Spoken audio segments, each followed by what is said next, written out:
өнөөдрийн төмөн амгалан айлтгая. Ардынхаа сайхан соёл, түүх, уламжлалын талаар та бүгдээ сойрхуулан ярих гэж байгаадаа туйлын их баяртай байна.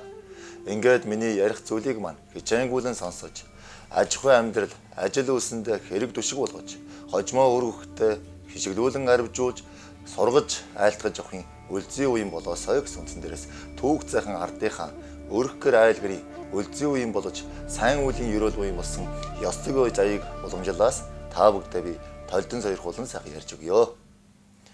Бидний буянтай өвөг дээдэс маань газар зүүн байршил, цаг агаарынхаа нөхцөл, амьдарч буй орчин өөрийнхөө нөхцөл уялдаа тохируулан аж ахуй амьдралаа дэгшдэлгэр үр хөвгтөө өнөр дэлгэр үүр удмаараа дэвжин арвчихын төлөө сайхан ёсдог заяыг уламжил шүтэж явах шүтэн буйныг өнөдөр олон тоёо бүтээж үр хөвгт бид нар сургаалуулж айлдаж тэр нь уламжлан цаашаа хөгжин дэлгэрж явсараагаад хүмүүний амьдралаас гарч цаагүй салсгүй нэгэн сайхан уялдаа болсон уламжил сайхан соёлын талаар би ярьж өгнө.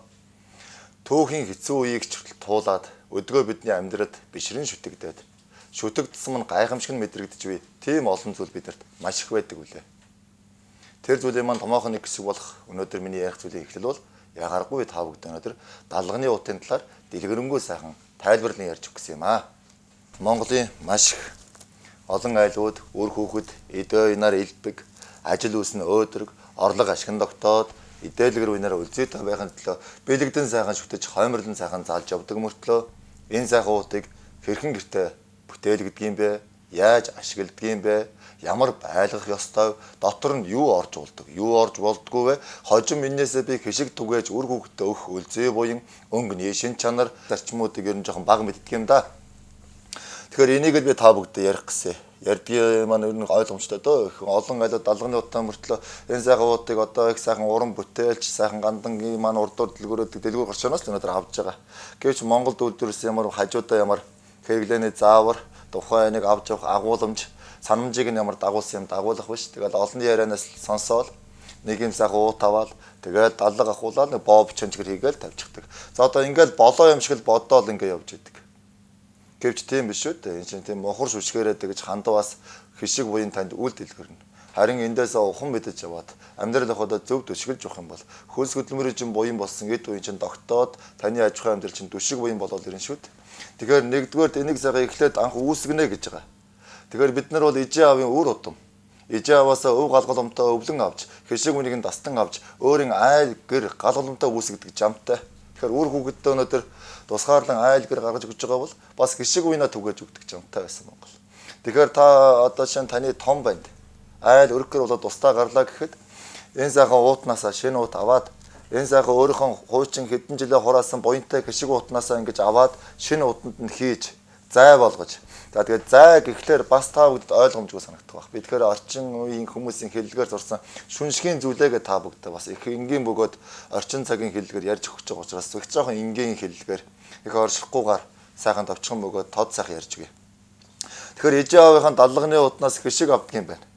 Учир нь мэдэн дор мэдэн өөрөөс базж авах биш. Ижээ аавынхаа утнаас ингэж хишиг ордог. Эхний зай болдог. Ингээд ижээ аавынхаа хишиг унаас авчаад дээр нь 7 төрлийн зүйл бүрдүүлж идэг. Тэгэхээр 8, 9, 10 төрлийн зүйл болгож болно. Яагаад гэвэл манай Монгол улс маань газар зүүн байршил. Тэгээд нутаг бүсээрээ их хамаарагдаж өөр өөрийн заншлыг агуулж явдаг. Жамтай учраас үндсэн тэр 7 төрлийн зүйл ерөнхийдөө энэ Монголын маань нийт ард түмнийг тохирох жанцантай учраас би 7 зүйл гэж хэлээд байгаа. Дээр нь нутгийнхаа сайхан шүтэж явах хишиг буян, ижээ аавын дээд буян гэдэг айлмыг нэмж болно тэр бол. Тэгвэл яг шүншигний зүйл гэж тодорхой тэм зай болсон зүйлүүд орших ёстой.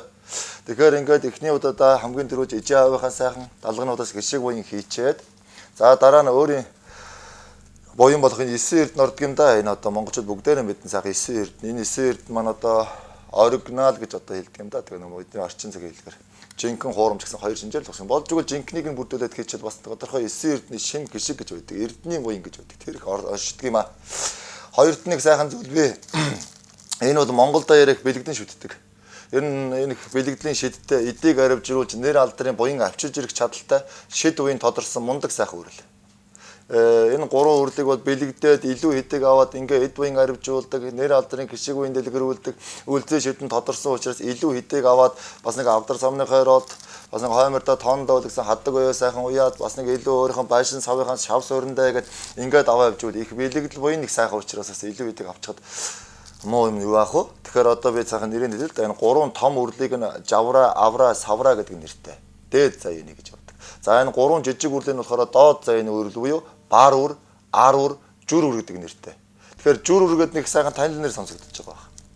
Тэгэхээр нэг хүн компани байгуулах гэж явж байгаа л да. Нэг сайхан тэгээд компани байгуулахдаа за би энэ компанид ямар сайхан нэр өгдөм бэлээ гэж бодож явж байгаад даллагны утанд ордог хишээгээд үеийн дэлгэрүүлдэг өлзий үеийг нь бэлгшээгээд хамгийн жижигнэр үрлээр компанийнхаа нэрийг нэрлэж л дээ жирүүр компани гэдэг. Одоо тэр компани бусад бэкерээс тэргүүлсэн манлаас өнгөсөн дэлгэр сайхан явж байна. Тэгэхээр бидний маань энэ сайхан шүтэж яваа дээдэн буйнсын сайхан шашнаас маань нэр усыг аваад ашиглах нь хүртэл өгөөж буйнаа өгч ийм л зүйлээр элбэг дэлгэр баян сайхан шашнаа бид шүтэж яваа. Тэгэхээр энэ мэдчлэн сайхан зүйл шүү дээ. Ингээд энэ сайхан 6 шиг үрэл маань ордог байх нэ. За мэдээж уутнаас нь ингээд сайхан гаргаж хийлгүй яах вэ? Би бас та бүгдээс тодорхой сан сургыг сүнтээрээс ингэж хэлж өгч байгаа маа. Ингээд одоо үлдсэн 5 зүйл үлдсэн. Энэ 5 зүйлийг хэмжиж ихдээ өөрийн буйны хэмжээ буюу атгаар хэмжиж идэг. Тэгэхээр нэгт нь энэ Монголын буюу энэ Аз даяар бэлэгдэн шүтдэг атга цай орно. Эдээний цай гэдэг. Энэ сайхан бэлэг уянтай болсон цай. Цайг бол одоо байшин шавын шав гэдэг маш их олон зүйлд бэлэг уян ордог. Энэ дээж. Тэгээ бас нэгэнтэй цай гэж хэлсэн болохоор би та бүхэнд нэг хүлээ. Монгол хүн цайн дээр гიშгдэггүй. Цайны шаарн дээр гიშгдэггүй. Өвчин зовлон нүгэл узар ороно гэдэг шүү. Тэгэхээр энийг бас их сайн дээдлж явах хэрэгтэй юм шиг. Айлгэр бас нэг сайхан цай зүгөө бас сайн дээш нь тавих, уудан тавьдаг, хамаагүй гүгдийн хөл дор тавьдаг юм ёстой юм шиг. Ингээд цайныхаа дээжийг бэлэгдэж ингээд сайхан хийнэ.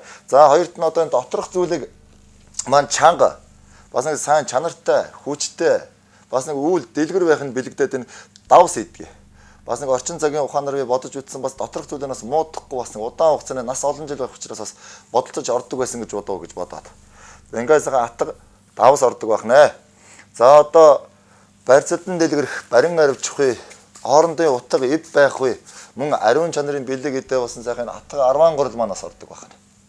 Ингээс атга 10 гурал орно. Арва гэдэг маань их одоо аривчих одоо арва хөх арва галтар арва гэдэг энэ бүгдээс маань гарсан одоо сайхан 10 гурал маань шүү дээ ингээд цаг ордгоо. За одоо дараагийнх нь болохоор 2 зүйл үлдсэн. Энэ бол өсөн дэлгэрж үржин аривчихын бэлэг үений эдэ ордгоо. За энэ ямар эдэ гэхээр одоо будаа шүү дээ. Будаа маань үргэлжил өсөж дэлгэрж явдаг болохоос ямар хорогдож хоосорно гэж байгаа шүү. Тэгээ бэлэг үеийнээр нь одоо атга шар цагаан будаа, атга шаруудаа маань ингэж ордог. За ингээд дараа нь одоо атга сайхан цагаан будаа маань ордог байх нэ. Ингээд 7 төрлийн зүйлээ бүрдүүлчихлээ. За орчин цагт бас нэг сайхан зүйл гарсан байгаа. Саяны 5 зүйлийг бас төлөөлөн орлуулад энэ 5 өнгийн будаа гэж байдаг. 5 өнгийн будаанаас бас ингэж хийж болдог байна. Бас энэ сайхан цагийн бас бэлэгдэл улсын зоос гэж бий. Энэ 3 хэлхээ зоосыг бас хийж болдог. Энэ чинь нэг бас эдийн буй ингээд 2 талын буйныг бас агуулж бэлэгдэх сайхан сав учраас ингээд зоос юмшигт нь орж болно. Ингээд нэг 7-оос чи 9 болчихж байгаас ингээд болдог л гэж би та бүгдээс хэлж өгч байгаа. Тэгэл үндсэн шүнсгийн зүйлээ сайхан бүрдүүлж байна. Ингээд лам дээрээ сайхан авчиж ирээд одоо Дашчирийн сангийн даллага байна. Эсвэл алтан гэрний сангийн даллага авахаас өмнө сайхан шүншиглүүлчихэд шүншиг бас сайхан шид буйн хуруулчаад тэгээ сайхан даллага аваад сайхан амын онгодож хурайлан сайхан дотроо сайн үлийн буйныг вот ингэ сайхан хурайлаад тэгээ гэртээ авчиж ирээд амын хэд чангууш хэд суулж ингэж хуруу орохцоотой болж ингэж хоймортой дээдлэн дал шүтэж явдаг юм байна. За ингэж шүтэж явах хугацаанд даллагнууд мэдээж эдээ буйн даллага авсараа дүүрдэг. Айлгэрийн даллагнууд дүүрэн байж болтгоо. Мөн дүүргээд олноор нь тавиад идэг биш л дээ. Тодорхой нэг ингэ дүүрэх юм бол лам дээр авчираад жил болгон үзүүлээд дундлуулдаг. Бас дүүрэн байх юм бол айлгэрт эд буйн дэлгэрдэггүй гэж бас үздсэн байдаг. Дүүрэн байлгадаг гэж юмтай юм шиг. Ингээд даллагны удаа ингэж сайхан амын хэд чангууш хэд сулж ингэж боож хоймор дээр дээдэн залж шүтэж явахаас гадна мөн энэ даллагны удараас гэртээ тодорхой зан үйл хийж явах хэрэгтэй. Яах юм мэдгүй ингээд амын шалчид нь хаалтаастай ингээд байлгаж идэггүй эсвэл ямар учрыг мэдгүй ингээд байлгаж яхаар тодорхой ашиглаж ийлсэн. Тэгэхээр би энэ даллагны удыг ашиглахын тулд би өнөөдөр нэг сайхан жишээ авч ярьж байгаа. Тэгэхээр над дээр нэг бас нэг амьдралаа аж ахуйгаа сайжруулж юмны учир гутрыг мэдээ гэсэн нэг сайхан зоригтой тэм залуу яриад асууж байсан юм л да. Манай аав насаараа ярав хийсэн. Тэгээ аавын маань насаараа гартаа байрж аж ахуй ажилдаа хэрглэж явсан нэг модон бор сампин манай гэрт байдаг юм аа. Сүүлийн үед тэргээр маань хүүхдүүд тоглоод болдгоо энэ зөвүүл амгыг асууж ирсэн. Үзэхнээ тэр самбинд нь аавынх нь хөдөлмөр хөлс хэмэр буян шингэсэн байсан учраас танаа самбингаараа битгий тоглоулаа. Харин хурайлаач танаа гэрд аавын чинь хөдөлмөр хөлсний эд буян идээдэж хэшиг буян их орж ирмээр юм байна да гэд би хэлж ирсэн. Тэр цагаас хойш тэр хүн самбингаа ураад ингээд хурайлахаар нэрэл манад эд буян орж ирэх юм. Илэгдсэн эрхнийхэн тоогоор аав минь хурууныхээ шингэсэн байсан. Ёстой буян байжээ гэд одоо самбингаа шүтөө. нэлээд бэлжүү сайхан явдаг. Аргагүй шүү дээ. Баар ресторанууд өнөөдөр маань менюгээрээ хураалаад орлогоо хариуцуулаад орой эд үеийн дэлгүүрүүл чадчихад аавынх нь насаараа хөдөлмөр шингэсэн самбин тийм шидтэй. Тэгвэл та энэ цагаан даллаганы утанда 10, 20, 30 жилийн турш эдийн хөрөний буян хураа цуглууллаа шүү дээ. Яах нь мэдгүй амын хаалттай байснаас хаяаж гисэн амын онгоолгоод амралтынхаа өдрөө ч болно. Сайхан гэр дотроо сайхан гороо игээд хураалаад энэ сайхан хураасан буйнаар ингэж гэр дотроо гороо ихэр гэр ариусдаг. Тэгээс сайхан эх 7 хоногийнхаа ажил, орлого, хүсэл, үйл сайхан буйнаа дотроо бодоод ингээд сайхан хураалах юм бол танад гөөм их юм орж ирэндээ. Эд үеийнтэй сайн орж ирэх саадгүй л болно шүү дээ. Ингээд сайхан хураалаад гэрээ харьжуулаад эдээ ингээд аваа бол хичнээн сайхан байх уу. Бас ингээд саяны самбингаас илүү хүчтэй юм шүү. Бас ингээд эд үеийнээс сайхан харьжуулаасаа гэдэг даллагнууд ярьж байгаа юм тэр. Мөн энэ даллагны утч бас таны тодорхой энэ сайхан насны буйнд яваад хожим үр хүүхдэд өвлөгддөг. Мөн эндээс бас гიშг түгэж би үр хүүхдэд өвлүүлж өгдөгөө гэж хэлсэн. Тэгэхээр энэ доторх зүйлээ маш анхаар гэдгийг хэлэх гээд байгаа юм л да. Тэгэхээр дотор нь бид нар даллагах хулгаараа 5 эднийхээ дээж буйн босон боо бичэн чихэр гэл аль сайхан зүйлүүдийн сайхан дотор хийн шүү дээ. Гэвч энэ маань нөгөө гэрийн дулаан нөхцөлд байн халуун газар байдаг учраас дотор нь орсон хүнсний бүтээгдэхүүн маань хугацаатай, чанараа алдах, хугацаанд дуусах, муудах, ээлжирэх, үнэр орох гэд янз бүрийн муу урал руу маш амархан орчих гээд байдаг. Тэр нэг анзааралгүй явж байгаад өдөлсөн хойно нөгөө хүүхдээ өгөх гэсэн чинь үнэр орцсон. Айгүй тайгүй юм байвал хэцүү яа. Тэгэхээр энэ чинь бас нэг жил болгон бас нэг авчиж ирээд лам ураг дээр үзүүлээд лам нь за болохгүй зүйлээ бас галдна, болох зүйлээ бас хангаад нэр гэдгийг хэлээд үлдсэн зүйлээр нь гişиг үеийн болгож аривжуулаад даллага үеийн сайхан сэргээгээд өгдөг юм биш үү. Ингэж явсараад хожимтаа энээсээ үр хүүхдээ гişиг түгээгээд өөрийн галгаламтаа авч явах. За отхон ч ууган ч хүүдээ бас ингээд нэг гişиг үеийн болгоод өгөхөд хичнээн сайхан бохоо. Хожим таны хүүхэд авчаад миний ээжээ аав юм насаараа шүтэж явсан буянтаа уутгээд хураалan буйнаа хариуцуулж гişиг сайтаа явна шүү дээ. Тэгэхээр бид нар чинь үр хүүхэдтэй нэг ганцхан жил идэх эд хөрөнгө биш. За алт мөнгө өгсөн дөөж биш. Өөрийнхөө насны амьдрал хураасан буйнаа л үр хүүхэдтэй өвлүүлдэг жамтай юм шүү дээ. Тэгээ ээжээ аваас буян гişиг их авсан үүлэнд амьдрал аж ахуйг сайн явдаг. Магадгүй таны насаараа зүүж явсан бугуйвч ч өнөөдөр. Миний аав өнөөдөр насаараа зүүж явсан бугуйвч надад авчирдэм аа гэд хожим нас буян шингэсэн цайхан тэр энерги шингэсэн тэр бугуйвчаар ч замбуулангийн мохоо хорлолоос ангижирч аврагдаж явах юм билүү. Миний ээж маань насаараа зүүж авсан бэлзэг бугуйвч миний хувь зээг гიშгэн маань түшиж явдсан аа гэд таны цайхан нандин битүү амтаа бэлзэг бугуйвч чи хүзүү энд гардаа зүүж ижигэм юм гэж нандинаж сэтгэл нь ариусч алуу бас онгоож уужирж явах юм билүү. Тэгэхээр эдэр залуу насандаа өнөөдөр хамаа намаагүй явчаад өтөлсөн хойно гинт буян гэж ухаарад үр хүүхэдтэй өөх юу вэ ярих юм юу вэ гэж бас сандарч явснаас одоо таны хийж байгаа хөдөлж гэртээ авчиж байгаа бүх юм чинь одоо хожим үр хүүхчинд их түшиг сайхан болох буян юмнууд байдгийн шүү дээ. Тэгэхээр даллагны ут маань ийм сайхан үлзий буянтай учраас ариун монгол хүн буйнаа сэвтээдэг. Буйнаа бозортуулдаг. Буян гიშгэ цэвэр ариун авч өгдөг жамтай. Тэгэхээр энийхээ бас нэг тоошроо бозор буртаг дарчихгүй бас нэг ариухан хоймортой тавиад бас нэг сайн чанарын материалаар хийлгүүлээд ингээд нэг бэлэг үеинтэй авчих юм бол айлдаг гიშг сайхан буян хурж өөр хүүхчинд өшиг болох юм аа гэсэн үндсээр нэг тодорхойлын зүйлээс сайхан ярьж өглөө. За одоо ингээд та бүгдээ бас нэг сайхан зүйлийг нэг гадаа чанарын өнгө байна. Тэгэхээр орчин цагийн бидний сайхан ингээд хэлгээр харах юм бол энэ сайхан даллагны утанд их л ганган чамийн гоё харагдаад байгаа биз. Тэгэхээр энэ манд нэг утга учиртай. Тэгэхээр нэгдүгээр даллагны утанд маань нэг 5 өнгө ордог.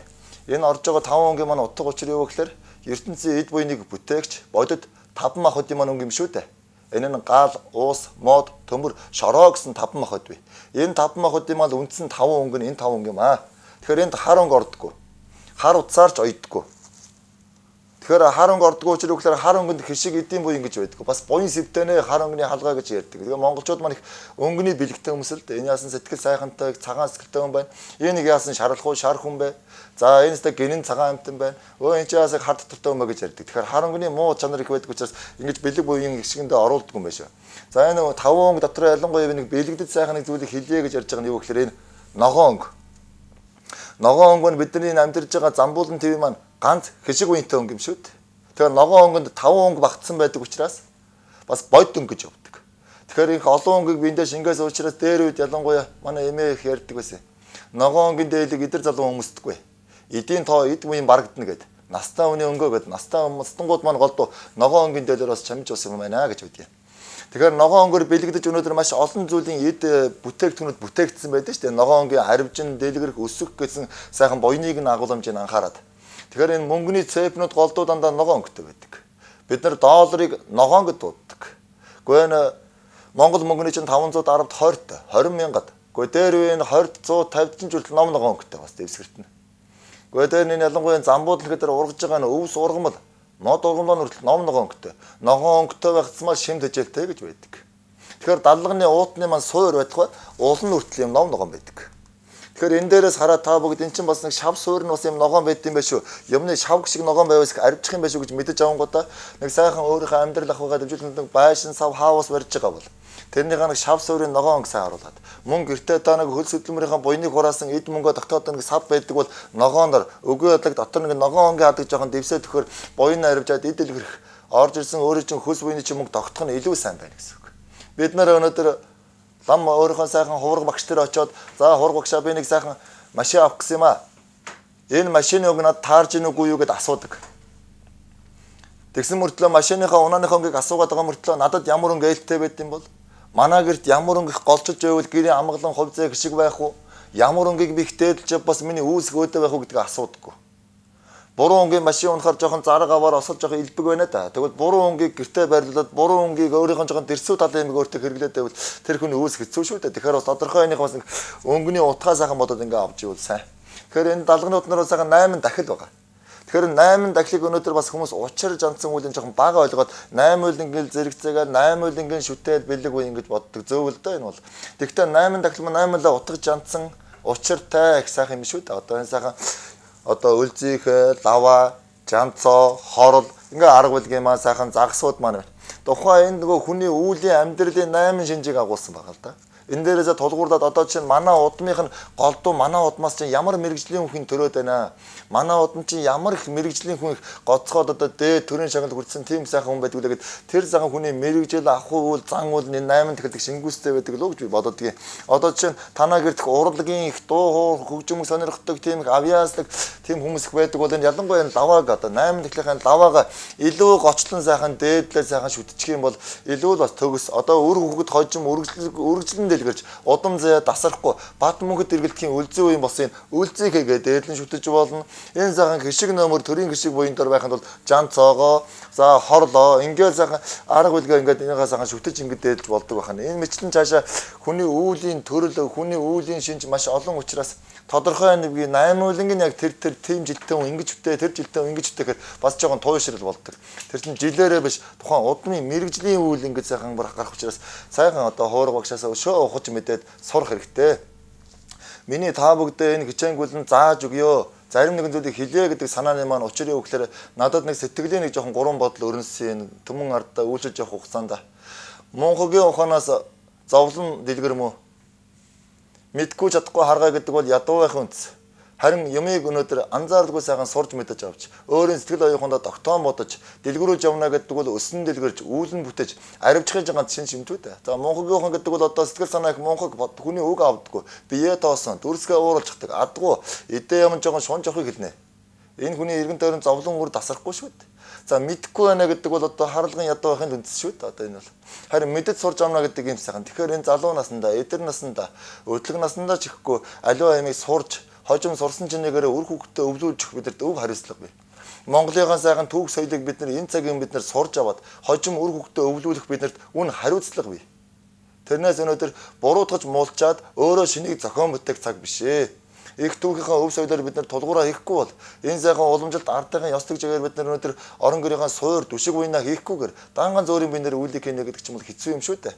Тэгэхээр ардын маань сайхан уламжил нийгмийн гатуу цагийг хүртэл туулаад ирсэн энэ сайхан даллаг гიშиг буйнуудаа зөв дээдлэн шүтээд хаяа жалтгаан амралтын өдөр хурайлаад хишиг даллаг буйнаа оруулаад сурчих юм бол өнөөдөр таны амьдрал тодорхой хийж бүтээж байгаа хөдөлмөрийн чинь томоохон дүшиг буйн болох учраас энэ сайхан уудын талаар би ингээд нэг сайхан давчхон ярьж өглөө. За тэгэл өшөө нутаг орон удамдаа зохицуулаад сайхан хэрэглэх гэсэн зарчмыг л үг болгож үлдээлээ шүү дээ. Тэгээд сайхан сурж яваарай гэсэн үндсэн дээрээс. Одоо миний ярих зүйлээ маань нэг утга учир юу вэ гэхлээр бас нэг тодорхой ах дүүсээрээ эвлэрнэ гэдэг эвийн чин алтан дэлхүрийг би хэлж өгөх гэсэн. Мөн өнөөдөр үр хүүхдээ гоцгоод сайн сайхан болгосоо гэсэн үндсэн дээрээс үр хүүхдийнхээ бас сайн болгохын зан үйлийг чинь зааж өгөх гэсэн. Мөн өнөөдөр уул усаа нутаг ус хангаа буйнаа шүтэх аль зүгээд сайнахад иржмийг өргөх үү аль ямар зан үйлийг хийж явах вэ гэдэг чимээ тодруулж хэлж өгөх гэсэн.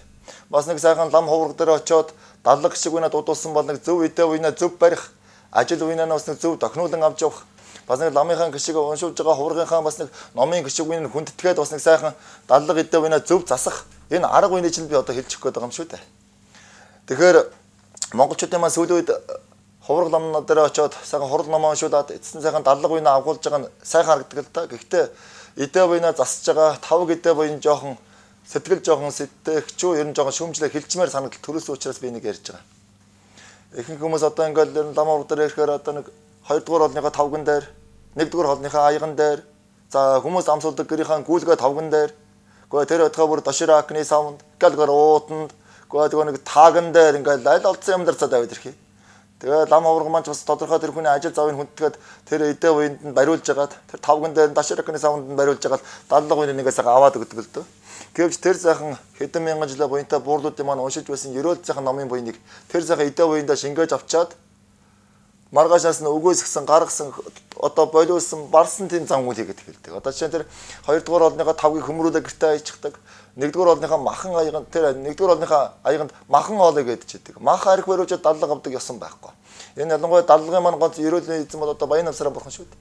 Баян намсрын бурхан цагаан эдэний бурхан. Цагаан эдэгээ дахиад авна. Арх махс үед арх махын эдэ урдан тах юм бол эд үеийн хаадаг жамтай. Тэгэхээр ингээд бас ингээ болдгоо байна. Хоёрдны өглөөрөө тэр гүйлгээ тавгандаа даллага хулчаад 3 хоногтой идэж барчаад дахиж өөр идэгээд хүмүүст амсуулаа явж идэг. Тэр галгар утанд бол доорх нь хог игээл хайж идэг. За тэгээд тэр таг савыг бол тэгэл хөмрүүлэл тавих нь ойлгомжтой. Ингээд ирэхээр нөгөө 4-5 хоногийн дараа буцаад бахиудаг орлогогүй хэмдэ оччихдаг. Тэгэл айл ал хуврагуудын маань сайн муугаар нь дудаад яваад идэг. Хамгийн гол нь тэр хэдэн мянган жилээ уншсан ерөөл буянтай өвгдийн маань тэр сайхан ёс уламжлалыг өнөөдөр тэр сайхан номын буйнд хүндэтгээд уншаад өгж байгаа тэр эдээ буйнд нь шингэснийг нь хүндэтгээд тогтоох юм бол хичнээн сайхан бас тэр дагаа таны зорьсон хүсэл чинь бас дагаа тогтох. Эхлээд номын ерөөлөг тогтоон дараа нь хүсэл жанцсан тогтох нь байх шүү дээ. Юм чи юм очир жанцантай байдаа гэдэг ч одоо ингээ гарч иж байгаа тэр. Тэгэхээр өдөө олон жил айл орон гэр гээд нэг сайхан өрх гэр буйнаа авч явсан бол нэг ганц сайхан даллагын тавгтай болчих. Тэр тавгандаа нэг зөвхөн даллага ахуулж бай. Бусад үедээ эдээ дүүрэн өөрөөсөө л үргэлжлүүлэн амсаж аривжуулан дэлгүүрж явдаг. Ийм л сайхан зан мөлтэй болчоосоо. Ингээд нэг тавганд насан туршаа даллага ахуулж явсаар хагаад хожим хайртай хүүдээ өөдөө харсан сав. Аав нь энэ тавганд л гişэг буйнаа хуруулж явсан юм шүү мэнийхүү гэдэг нэг сайхан өөдөө харсан сав үр хөвтөө өвлүүлж өгөхөд хичнээн сайхан төшиг буйнтай байх. Хожим өр өгчөөнөдөр даган насандаа дахиад даллага буй аавна хичнээн сайхан шидтэй байх. Ижээ буйны юм өвлөж авсан, эмээ өвгөөс өвлөж авсан юм гэдэг бол их учир жанцсан, жанлуу хурцсан шидтэй байдаг. Бид нар мэдэн шүү дээ. Одоо жишээ нэг сайхан домог байдаг. Гадаадлаад бас сайхан ном эрдмийн газар эрдэм сурчаад явахдаа ижигийнхэн цахаасыг мартчихсан. Тэгээ замдаа бүр санаа зовхон алтан дээр нэг газраас чулуу болоод нэг хадганд боогод ижид өгч гисэн чинь ижийн бишрэн сүтсээр хагаад хожим бүтсэн чинь алтан зул алтан бурхан гарч ирсэн гэдэг. Тэгэхээр хүний бишрэн сүтг сэтгэл гэдэг бол тийм л их хүчтэй, чадaltaй сайхан байдаг, маш их энерги, ич хүч чугалж явдаг юм шүү дээ. Одоо бидний амьдарч байгаа нийгэм маань гадаад ертөнцийн нийгэм байна. Гадаад чанарал их сайхан байвал хүний сэтгэл болоо юм шиг өнөөдөр хандаж явж байна. Гадаад сайхан говцсон хүмүүс ч гэдэг, сайхан машин хүмүүс ч гэдэг, сайхан гэр оронтой болчвол өнөөдөр болоо юм шиг бодож өнөөдөр хэд их оосон байна да. Дотоод чанарын бодох, сэтгэх, хүндлэх, хайрлах, нэгүсэнгүй байх чанар нь өнөөдөр маш бага байна. Өнөөдөр гадаад чанар гэдэг бол манай шашны номон дээр байдаг. Гадаад чанарын хүний баялаг эд хөрөнгөө гэдэг бол өглөөний одоо навчин дээр тогтсон шүүдрийн туслаадлаа гэж хүний хөрөнгө хэмжсэн байдаг. Тийм л хомсхон жоохон зүйл шүү дээ. Бидний зариад байгаа зүйл. Гол нь дотоод сэтгэл. Өнөөдөр дээр үеийн хүмүүс бид нар чинь ингэ тооны машин байхгүй. Өнөөдөр энэ хэсэг компьютер